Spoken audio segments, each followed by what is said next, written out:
இயேசு பூமிக்கு திரும்ப வருவதற்கான பூமியில் நடந்திருக்கும் 5 அறிகுறிகள். உங்களுக்கு இயேசுவை பிடிக்கும்னா ஆமேன்னு கமெண்ட் பண்ணிடுங்க.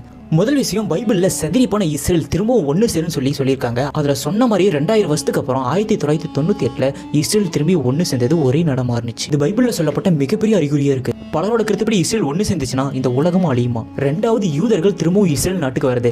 பல நூற்றுக்கணக்கான யூதர்கள் எல்லாருமே இஸ்ரேல் நாட்டுக்கு இப்போ படையெடுத்து போயிட்டு இருக்காங்க. இது இயேசு திரும்ப வருவதற்கான அறிகுறியாகவும் உலகம் அழிய போறதுக்கான அறிகுறியாகவும் இருக்கு. மூணாவது, உலகம் முழுக்க சுவிசேஷம் பரவும். அதாவது பைபிளோட அந்த வார்த்தைகளும் பைபிளும் உலகம் முழுக்க பரவுமாமா. அதே மாதிரி இப்போ சோசியல் மீடியாவும் சரி, இன்டர்நெட்டும் சரி, இல்லை எல்லா இடங்கள்லையுமே சரி, இந்த பைபிளோட வசனங்களும் பைபிளும் எல்லா இடத்துலையுமே பரவி இருக்கு. நாலாவது, இயற்கை பேரழிவை. இது ஒன்றும் இல்லை, ஏகப்பட்ட நிலநடுக்கங்களும் சரி, புது வகையான நோய்களும் சரி, வெள்ளம் புயல்களும் சொல்லி பைபிளில் சொன்னது எல்லாமே இப்போ நடந்துட்டு இருக்கு. கடைசியாக ரொம்ப முக்கியமானது, போலியான தீர்க்கதரிசிகள் ஏகப்பட்டது வருவாங்க. இப்போ நீங்கள் பல சர்ச்சிலையும் பார்க்கலாம், இல்லை நேர்லையும் பார்க்கலாம், யூடியூப்லையும் பார்க்கலாம், பல போலியான பாஸ்டர்ஸ்கள் வந்துட்டாங்க. ஸோ இதுதான் உலக அழிவிற்கும் இயேசு திரும்ப வருவதற்கான